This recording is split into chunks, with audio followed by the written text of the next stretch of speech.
Trials Unit at the University of York. This is the Research Room.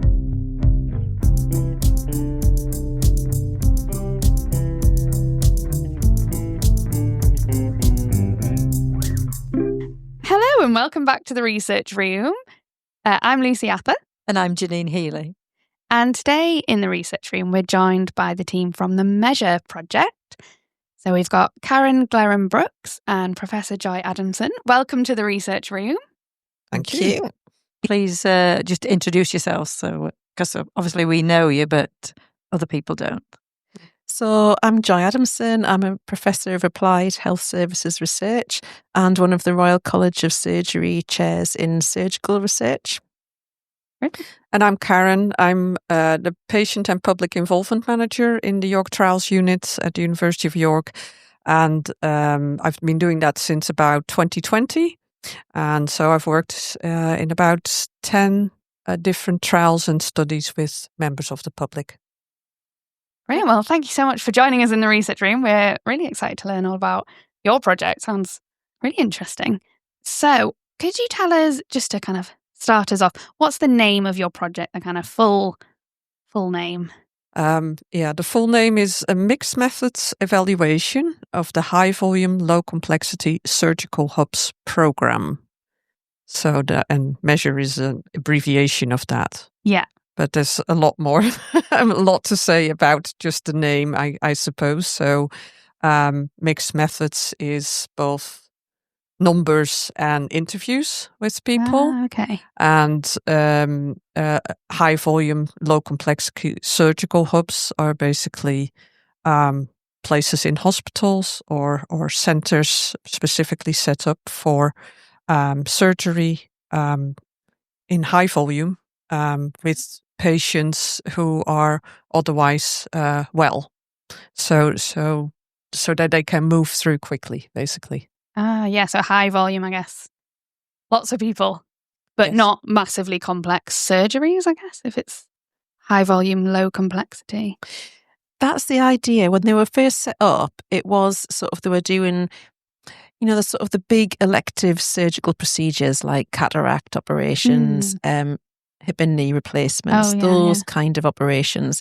They've had a bit of mission creep in the fact that sort of now they are doing slightly more complex procedures and sometimes on slightly more complex patients, because there's a sort of two angles to the complexity. But largely they are still sort of just those big numbers of very common procedures. Yeah. Okay. And the big idea behind it is that these hubs will get the waiting lists down. Yeah. Brilliant. Yeah. Okay. Well, we'll dive into a bit more detail in a sec. But I think, We have a little competition going on about the short the short title. So where does the letters come from in Measure then? So if you say your long title again, it's Mixed Methods Evaluation of the High Volume, Low Complexity Surgical Hubs Program. right. So where do you get Measure from? So M, it mixed starts with an M. methods. Yeah. E, evaluation.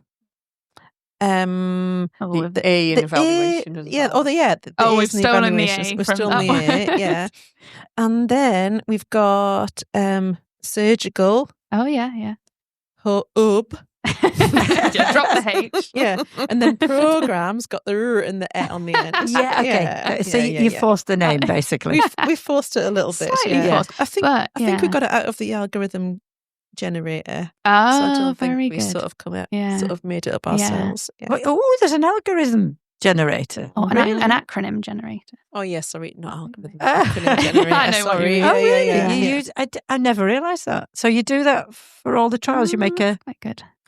Well, I mean, I put them into the acronym generator. I don't know what other people do. Yeah. So that's perhaps we need to revise the competition. Well, I like, even though it's not a straight, acronym. No, it's not. I quite like Measure because I quite like titles that are like a verb. I've decided, okay. it's like to measure something. Well, yeah, You're more harsh than me. I'm then. a bit harsh. Yeah. I like them to have the at least linked to what it is, or the the letter of each of the Right. of the. I really like them linked to what it is because, I'm in the business of talking to members out of the public about the research. And if you come with a name you first have to explain the name before you can move on. That's really difficult. More helpful if it. Yeah. So I feel Measure is quite a good name for an evaluation. Yeah. Okay. Oh, yes. You persuaded me here now. What are you going to give it out of 10? Oh, I don't know. Is it with me? That has to give the. Yeah, you go first. You don't have first. to decide right now, do you? Or do you have to decide? I think they have to decide right now. I'm going to do it right now. Okay. Yeah, you're going to get your score, a live reaction. This is just. It's just. I'm going to give you a 7 out of 10 per Measure. Oh, right. Okay. We're getting which higher. is quite high. Yeah. Well, I'm going to give you a 6, I think, because that's not bad for you. That's quite good for me. I'm getting less harsh. Now you've explained it. Yeah, I've been persuaded. Thank you. So anyway, can you describe your project in a few sentences? Just to give us an idea of what it was about. You did it at the beginning. You did have a go because so essentially, we know we've got a big waiting list problem for elective surgery, especially following COVID. These sort of high volume, no complexity hubs were part of the solution to that. They came out of NHS England getting it right first time. And essentially, sort of these hubs are ring-fenced services so that essentially you've got staff and theatres ring-fenced so that they don't get impacted by emergencies that come in. So they're kept strictly for elective surgery only. And so the idea is that if you have these hubs, you can get people through those, especially those patients who are less complex, in order to sort of then free up the places where they have got the emergency facilities around, like an intensive care, etc., so that the more complex patients can go to the places where they've got more support medically if they need it. Right. And so we're basically trying to evaluate whether these hubs do impact the waiting lists, essentially, is the primary outcome. Yeah. But also we've got other outcomes, including length of stay, kind of any spillover effects, any inequalities generated by the sort of having these two different systems for elective surgery. So the hubs, are they physical hubs or is it a virtual hub? They're physical in sub-description. They take different forms, but essentially sort of some of them are standalone sites. Right. So some of them, they've had money for a new build, or some of them actually were Nightingale sites. Yeah, that's what I thought it was something to do with Nightingale. Some are, they've been converted from Nightingale sites. Some are new builds. Some are literally a ward in a sort of ordinary hospital, and some are even just sort of like beds, a number of beds within a ward. So they vary a little bit in their form, but the idea is that they have to be a ring-fenced facility that really isn't going to be sort of like impacted by, sort of winter pressures or, kind of if there's a flu sort of a flu epidemic goes around, or they've got to be kept ring fenced. And some of them are really tightly guarded so that, kind of they have to have, they have to stay ring fenced apart from the approval of the chief exec, for argument's sake. And that would be only in a real crisis. Right. And if they needed them for something else. And does that kind of typically, would that happen usually like maybe an emergency surgery would kind of come in and then you'd postpone the elective one? Yeah. And that's been that's been what a lot of the problem, and so that's why they're having these sort of ring fenced for electives. Yeah, so these are kind of just for those electives, and we're just going to try and get people through them and get through this backlog. Yeah, that's the idea of them. Right. No, thank you for that. That was When did this start then? When did this start? Well, do you know, kind of there've been hubs around in some form or other for quite a long time. They started out in orthopaedic surgery, kind of, and there've been some that have been around for a long time. But so now, anyway, the middle of last year, there was about 108 hubs in operation, and sort of by the end of this year, there's going to be about another 25, 26.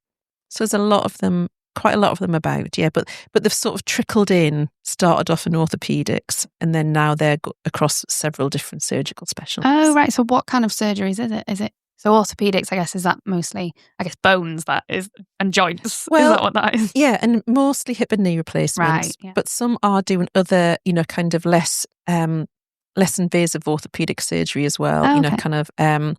But that was the thrust of where they came from at the beginning. But now, oh God, Karen, you're going to have to help me out. We've got urology, ophthalmology, Oh, yeah. obs and gynae. Yeah, laparoscopy can be one. Yeah. I mean, Oh, yeah, right. So so quite broad then. It is very variety. broad. Lots of different procedures. I mean, kind of there's a big, you know, sort of on the GIRFT have got a big list of what procedures they are, but they cover a lot of different surgical specialties. Yeah. And are they all over the country, or would you have to kind of travel somewhere? I guess it sounds like there's quite a lot of them, so I imagine it's all Yeah, I mean, over there's the quite a country. lot of coverage. Most, you know, sort of not all trusts, but a lot of places will have a hub somewhere. You might not have a hub for a particular sort of surgery everywhere, but you know, they're becoming increasingly widespread. That's for sure. Yeah. Do you think the public know about this?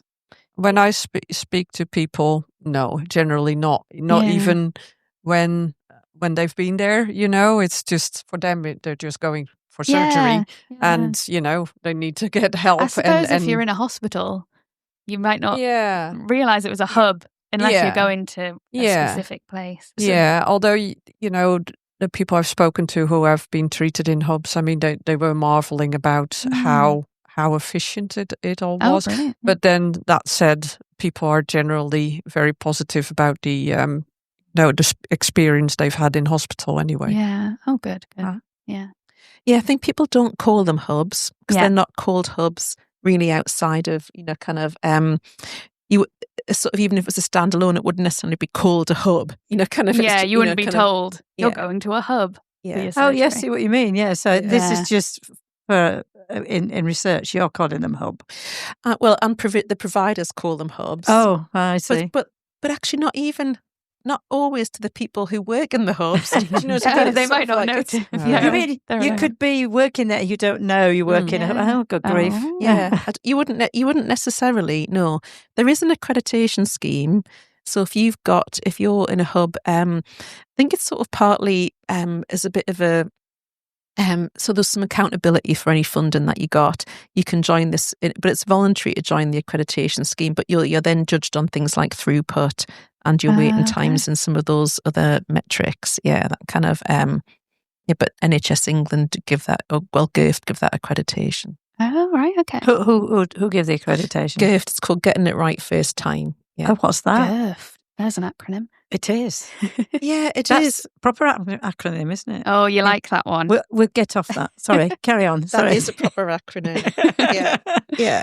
So essentially, it's part of the sort of healthcare organisation, and again, that came out of orthopaedic care, of just trying to make sure that people get the right care in the right place at the right time. That's the gist of it.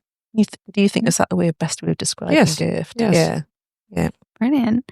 So could you tell us a bit more about the kind of background to this? I guess the waiting list, we all know the waiting lists are really long for surgery. Could you give us an idea of how long they are and what the big problem is, I guess, that these hubs are trying to solve?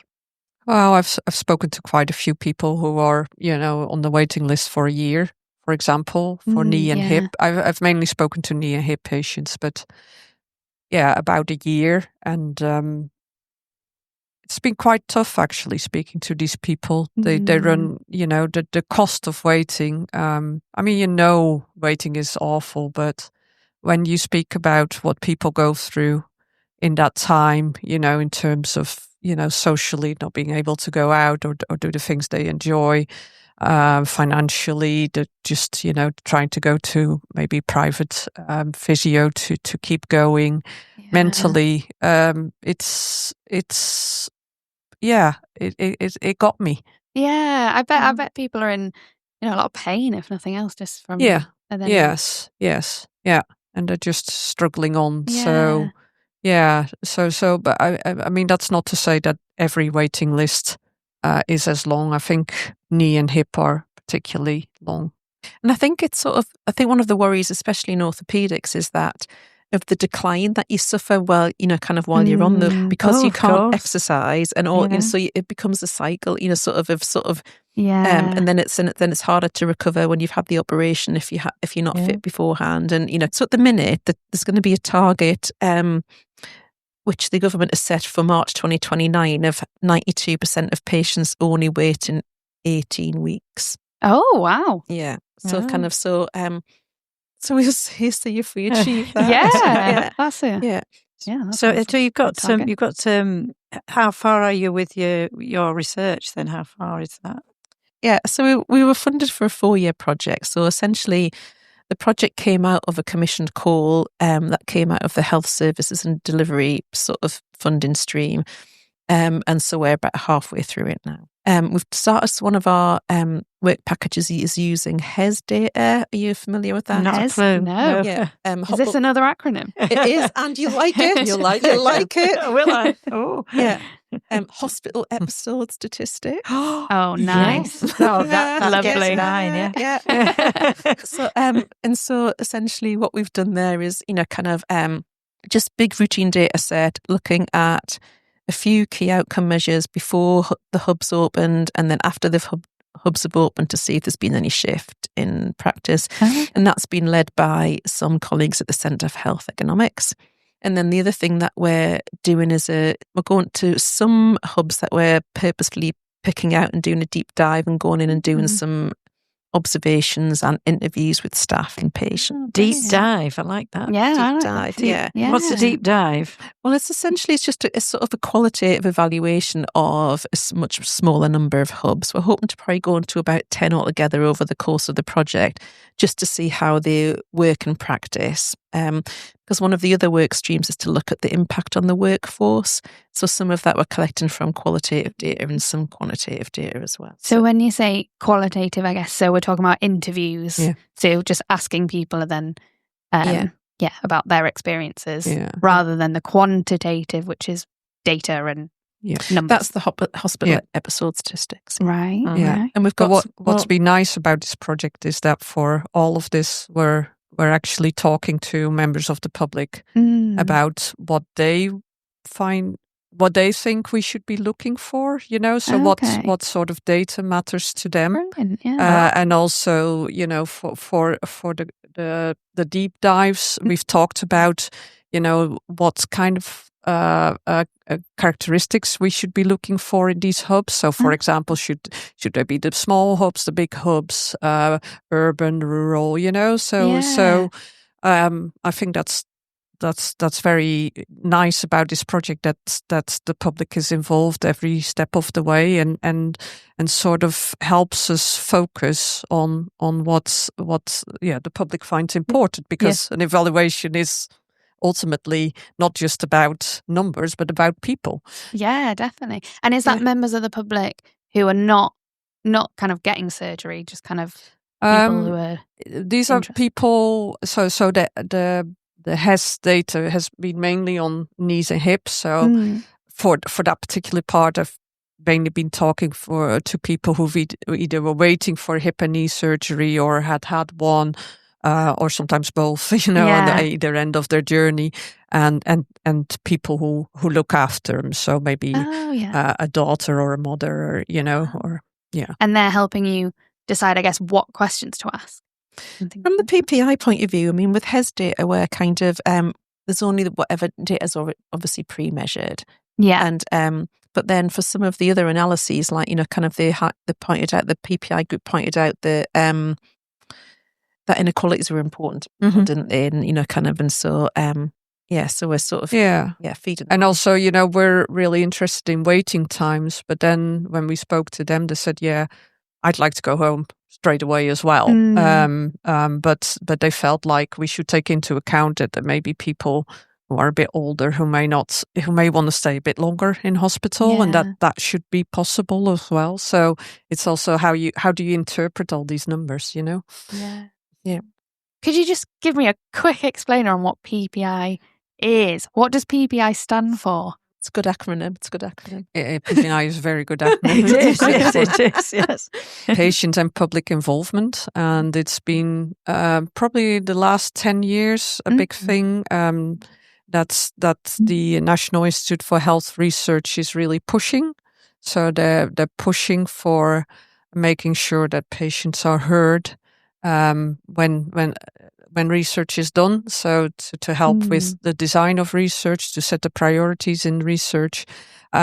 basically to make sure that the research we do is actually relevant Yeah. to the people who will undergo these treatments or whatever. So yeah. Yeah. And Brilliant. so it's I think it's a really rewarding thing because you hear firsthand what people go through. Yeah. And it makes the numbers relatable. It gives put some faces with all those numbers we're working with. Yeah, but that's really nice to hear from the people who have been affected by it. Hearing their And stories. if I look at, Measure is a very good example of a way that that those conversations have direct impacts on what the team is doing, and there's numerous other examples here in York Trials Unit where patients really have a big influence on how we look at data. How we set up the studies. I feel it's a real positive thing. And when I ask patients, they say the same. They feel like they're being listened to, and their experience is valued. Yeah. Brilliant. Well, thank you for that. That's nice and succinct to explain it. Yeah. And then as well as the PPI work, obviously, when we go to the deep dive sites, we're interviewing patients who've been through that site as well. Yeah. To get a sense of what their experience has been. Right. And with that then, what kind of questions do you ask them? Is it kind of about how long were you waiting, or what did you like the surgery? What kind of questions? I mean, a bit of everything really, kind of often it's about their journey to having the surgery, kind of what their symptoms have been like before, how long they've waited, what their experience at the hub was like. And then we tend to speak to them when they've not been long out of hospital. So we don't cover much of the recovery, but it's just more about what their experience was at the hub. In particular, because as Karen says, kind of the idea of the hubs, and one of the things that they are evaluated on is length of stay. That's a real key. It's a key performance indicator that really gets sort of, kind of certainly gets the hospital management going, because we want people in and out. That's the number one. Yeah. And, but of course that isn't always possible. But some of these places are day case specifically, but some people will just stay one night, but often you will have to stay more if, sort of something comes up. Okay, brilliant. So in terms of kind of at the end of this, when you've done kind of all your evaluation, what is it that you're looking for to be able to say, this is working, or this is a good idea? So I guess you spoke about the length of stay. That's a big one. What are the kind of other things you're looking for? It's hard to say in a nutshell, because it's not like a trial, with the primary outcome. Yeah, that's the difference, isn't it? So kind of, so we're doing, it would be like a quasi-experimental evaluation. Oh my, that's kind of that sounds what? Can you say that quasi-experimental? No, you need to explain. So how how a trial would be an experimental, sort of where you're randomising between to make that sort of the point of difference between the groups. With the quantitative work here, it's it's called a difference and difference analysis, whereby you're looking at sort of not only before and after in the same hub, but across different hubs who've had the before and after at different times. Do you see what I mean? So, okay. It's like lots of different trials almost happening at once. So then, but it's sort of a natural experiment, I guess. Kind of and so the main outcomes we're looking for there are length of stay, the surgical volume, and the waiting times. Yeah. That's the majority of the HES data, but then we will be doing some additional sort of work there about, well, actually though, how does it affect the wider system? So, kind of looking at then, does it impact the people who aren't in the hubs and their waiting times? Because we can look in the wider trust, for that information. And we've got some data from, especially for hips and knees, from the National Joint Registry. So there we can look at a bit more about the complexity of the patient and their surgical outcomes as well. So we can look across all of those types of things. We've also got some workforce data that we're trying to capture. So do the staff, are they sort of like happy working in hubs? That's an interesting angle on it as well. One of the issues I thought might be an issue is if some junior surgeons, for example, are working only in hubs, they won't probably see the range of different sort of surgeries? Does it meet the training needs of sort of surgeons and that kind of issue? Gosh, it's quite complex then. It's a big project, isn't it? It is a big project. I haven't even mentioned the productivity work. Oh, my. Yeah. So another colleague at Shea is doing something about, kind of productivity analysis where they're basically trying to look at the number of procedures per consultant per month and cost-weighted procedures. Oh, of course, we need to know if it's value for money as well as if it works and do we like it. Yeah, that's always important, isn't it? Yeah, so that productivity work will be really important as well. Yeah. And so with that, will that be kind of looking at how much it cost and I guess the benefits and weighing that up? Is that? At the end, we're going to try and pull it together in a cost-consequence analysis. Oh my goodness, a cost-consequence analysis. I like the sound of a cost-consequence analysis. That's actually self-explanatory if you break the words down, isn't it? Yeah. So I guess we want to know how is it going so far? So have you done many interviews and what kind of things have you been hearing? Yeah, so first of all, there's a difference between what I do and the interviews that are going on in the deep dive. So those are more structured and they sort of extract official information that can then be studied and, conclusions drawn. What I do is I talk to people to guide the research. Yeah. I see. So that's the difference between... That's the difference, yeah. So, which is...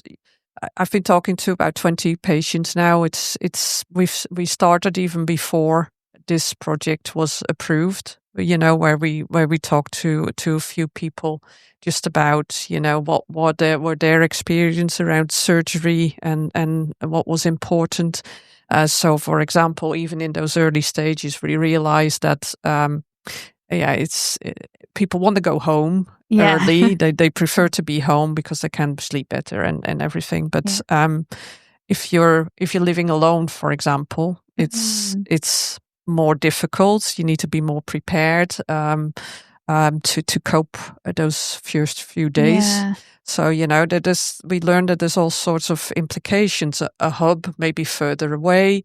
Some people were like, well, that means my family has to travel further to come and see me or to pick me up. So I may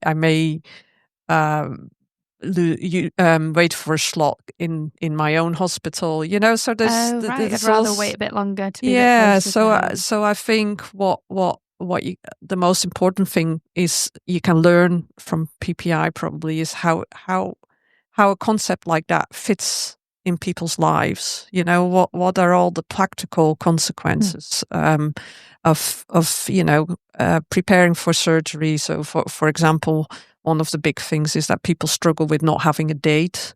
They're on the waiting list, but they don't know how far you're on the waiting list. It's quite hard to plan. Yeah, I kind of still go see my daughter in Australia. Can I go on holiday? Yeah. Or do I need to cancel it? How do I prepare? I mean, how much information do they get from the hospital?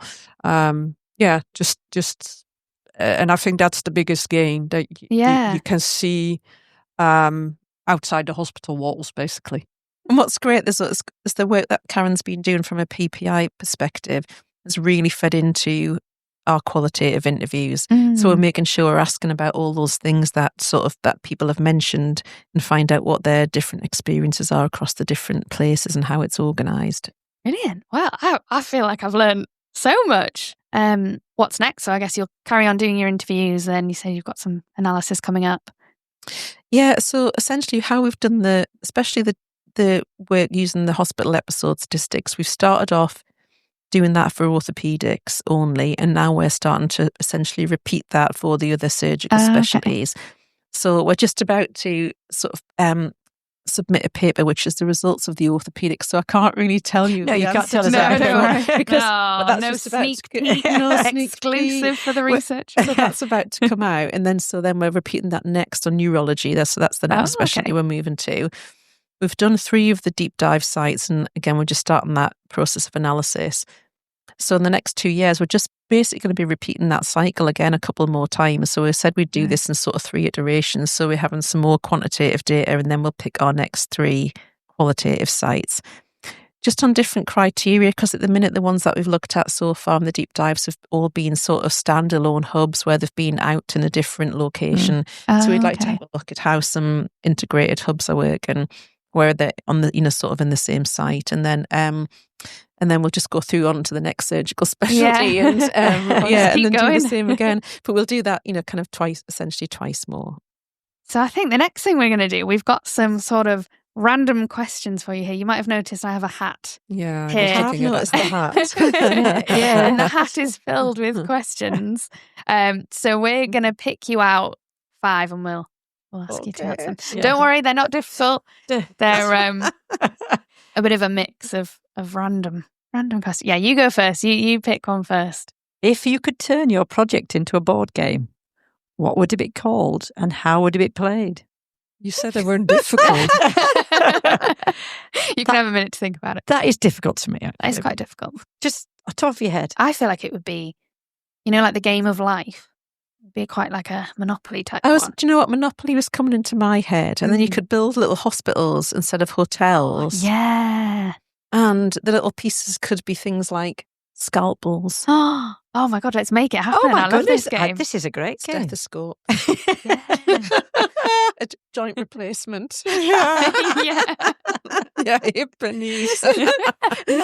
Go up and down the waiting list depending if you've got diabetes. Yeah. You may be able to go straight to hospital. Yeah. You could get a little But bit. this could be an alternative thing. It couldn't could. I like it. Yeah, I like There you this. go. Yeah. We'll make the board game. Yeah. Measure the board game. I like it. What is your go-to snack or drink when you're deep in research mode? Just trying to think when I'm really deep in research mode. It's definitely not wine. You can say wine. You can say you crack open a bottle of wine. Oh no, it's definitely latte. Oh, Definitely nice. latte. Yeah. Yeah. Yeah. Yeah. What about you, Yeah. Karen? Yeah, probably a coffee. I know it's cool. Yeah. She dared say alcohol now. No. Well, we do. We are very flexible, so we meet patients wherever they like to meet us. So we do go to the pub. Oh, perfect. What a great project. Do you know, this sounds quite good. I'm more doesn't it? Yeah. interested. I'm more interested I in might join the project now. quantitative. No. What's your favourite part of your project? Well, to me, it's talking to people. I mean, it feels real. I mean, sounds maybe a bit cheesy, but it feels like a real honor to talk to people about deeply personal experiences, and they're so generous in giving information, and just telling them how it went and what it meant to them and how they felt. It's always incredibly humbling. Yeah. I think the people do make research, don't they? I think it's all. Yeah. Definitely. And especially when you see it, if it's making a difference or anything. So Yeah. I think it's a real reminder of why you do it, really. Yeah, it is. Yeah. Oh, very similar actually, because we're just, like say, we have our meeting on Thursday to try and start to do the analysis of the qualitative data. And that's always the best part for me, because it, you just really get to really understand something in depth and really appreciate what's going on. And then you sort of set it within because you know what's going on for those individuals, but then you're trying to set it within the broader, sort of local hospital context, the trust context, but then the national policy context as well. So it's quite nice to see how those layers sort of play out and are intertwined, actually. Yeah, I suppose that's the thing about qualitative research, isn't it? You get more depth, isn't it? An understanding of what you're researching. Yeah, I always think it's really like rich data that you get. Yeah, for sure. And so it's really nice to analyse. It's quite hard. Yeah, I bet. Yeah, not as easy much as harder numbers. than stats. I'm just going to say that now. There's going to be a battle now. Put it out there. We could have a mic drop competition. I think we should. Yeah. Some statisticians in here. Yes. Oh yeah, We we could have a battle. A battle. Yeah, battle between. Battle of the analysis. I like that. Yeah. Okay, I've got one more. So, this is also tricky. If your research had a theme song, what would it be? Oh. You can take your time. The only thing that comes to mind is the final countdown, because it's, Oh, yeah. it's I always speak to patients about waiting, and they're sort of like living, for a date. And Actually, I that's like quite it. good. I I think that's like a really good the one. final Yeah. countdown. Waiting. Oh, she's so European.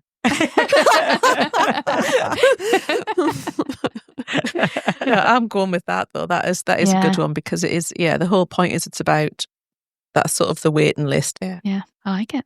Okay, I think we've got one more. Oh, what's the most unexpected or surprising thing you've discovered so far in your research? Oh, you might not have found it. Always nothing surprising. Oh no, No, there are. there are loads. I mean, every time I talk to people, there's always something like, oh, I hadn't thought of that yet. Something has happened. I think it's been more the most striking. I think it's the situation people are maneuvered in because of the weights. So speaking to self-employed people who are dipping into their pensions to pay for private care, just because they can't afford to wait, for example. I mean, those are huge sums of money. And then also people are saying, well, I have colleagues on like flexible contracts. They probably can't afford to take time off for surgery. And it's one thing knowing these things. It's something else being sort of confronted with it. So saying people, I know quite certain that some of my colleagues can't afford, to live on 108 or whatever it is pounds a week, just to have this surgery, or they may be scared of losing their contracts, and so, I mean, that sort of thing. It's quite shocking, really. I think if you read it in like some data, it's easy to say some numbers, but when someone's actually saying it to you, these are the real things. Real things, real people, definitely. Not just numbers. Yeah. So there's nothing. Anything else for you, Joy? Nothing you can think of. Not really, not over and above what Karen's just said. I think it's just it's hearing the stories, and I think, one of the things that's come out from certainly from the PPI work so far is that sort of, kind of once you actually get out the door as well, kind of as far as, kind of GIFT and NHS England are concerned, you're kind of like, you're sort of you're a tick. Do you know what I mean? You're off the waiting list. Oh, of course. But but you're sent home. And, sort of in that the support that once was in the community isn't there anymore. And so you're often sent home with quite a lot of pain, kind of, and without always having a route back to where you've just, kind of been discharged from. So I think it's just the personal stories of, we talk about getting the waiting times down, getting the length of stay down, and those sort of metrics, but it's really useful to hear them in the context of what impact that has on somebody's daughter, definitely.